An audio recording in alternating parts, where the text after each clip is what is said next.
Nós estamos na 5ª edição do Score Summit e eu tô agora com Antônio Juan, que é chefe adjunto do Departamento de Supervisão de Conduta no Banco Central aqui do Brasil. Antônio, o Bacen é exemplo em inovação e tecnologia até para outros países do mundo. Eu gostaria que você falasse um pouco sobre quais são as ações efetivas do BC quando a gente está falando sobre fraudes no sistema financeiro. Ok, então vamos lá.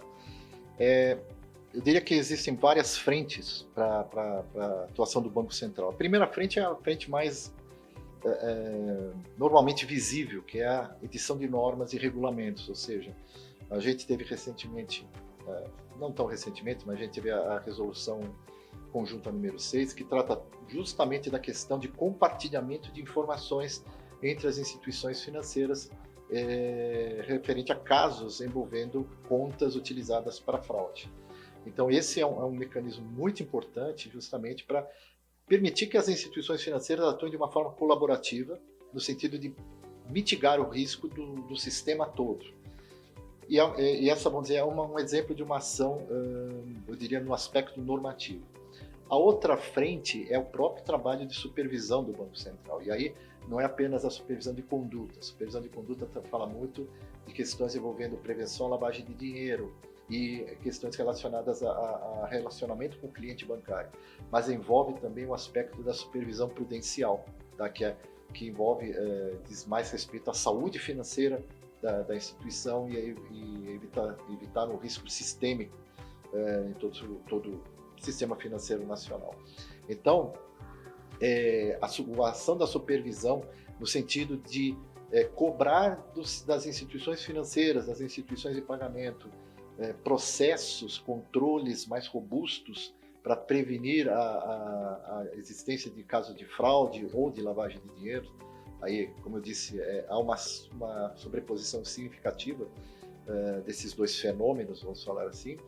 Então, a cobrança de adoção de procedimentos robustos de monitoramento, de conhecer seu cliente, o próprio processo de onboarding digital, ou seja, de como um cliente abre uma conta numa instituição financeira, é uma parte fundamental desse processo, justamente para mitigar o risco de que o sistema financeiro nacional seja utilizado para práticas de lavagem de dinheiro, fraude, enfim, práticas criminosas. Certo, Antônio. E eu gostaria também de saber quais são os desafios para manter uma ordem dentro do sistema financeiro em meio a essa era digital, que, se a gente for pensar, basta um clique ali para você fazer uma transação, né?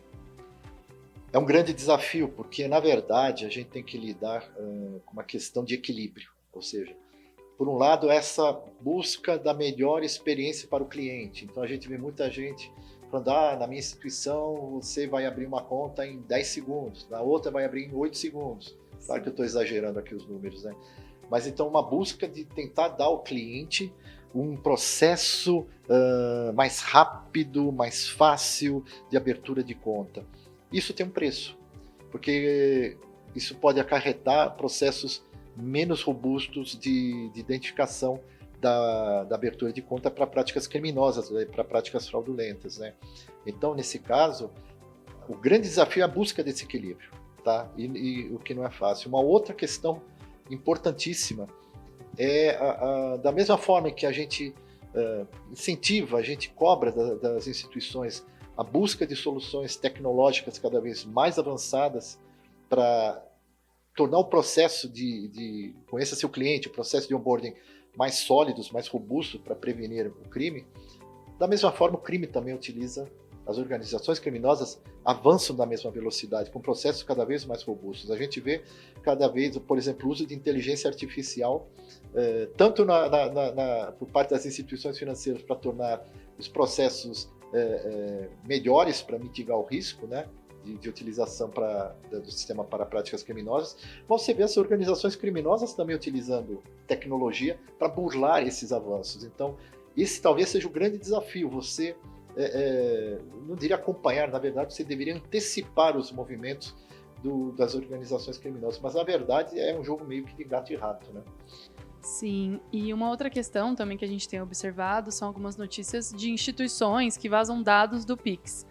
E eu queria perguntar se efetivamente esses dados, como eles são usados, isso é muito prejudicial quando acontece algo assim, um vazamento de dados em grande quantidade. Como que isso seria usado por uma organização criminosa, por exemplo?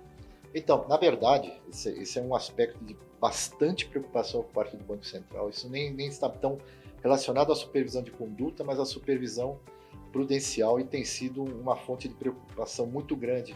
Inclusive, é foco de diversos trabalhos que nós fazemos nas instituições financeiras, ou seja, que elas tenham mecanismos sólidos, robustos para impedir vazamento de dados. Esses vazamentos ocorrem justamente pelo ataque de hackers. Esse hacker pode ter a participação de alguém dentro da instituição financeira, ou pode ser mesmo por meio de uma falha do sistema que permite um ataque externo. Tá? E esses dados, quando vazam, eles podem, dependendo do tipo de informação que vazou, ele pode ser utilizado, por exemplo, para abertura de contas, que vão ser utilizadas para desviar, vamos dizer, no fluxo de recursos desviados de contas de pessoas vítimas de esquemas de fraude. Mas é importante dizer também que isso não acontece apenas com instituições financeiras, não acontece apenas com bancos e instituições de pagamentos, isso acontece com marketplaces, por exemplo. A gente tem notícias desse tipo de coisa. Então, quem tem um grande volume de dados de clientes, por exemplo, está sujeito a esse risco. E por isso tem que investir cada vez mais na segurança da informação, em bloquear eventuais ataques de hackers e ataques criminosos dessa base de dados, que podem ser usados para qualquer finalidade, né? Então, por exemplo, um ataque a um marketplace, você vai ter o seu nome, seu endereço de e-mail, seu endereço pessoal, físico, né? Senha, tornados públicos para organizações criminosas. No caso de bancos também isso pode acontecer, mas, de novo, depende muito de que tipo de informação que eles tiveram acesso, e em função desse tipo de informação é que aí você pode ter diferentes tipos de utilização. E, Antônio, a gente está aqui no Score Summit, que é o maior evento de dados e crédito do Brasil. E eu gostaria de saber como que foi a sua experiência aqui em participar, ser painelista e trazer um pouco da sua expertise também para a gente. De forma geral, eu sempre falo que participar de eventos, né, como esse é muito importante, porque não é apenas o Banco Central trazendo a sua mensagem, mas também trocando percepções com o mercado, ouvindo também, isso é muito importante, né?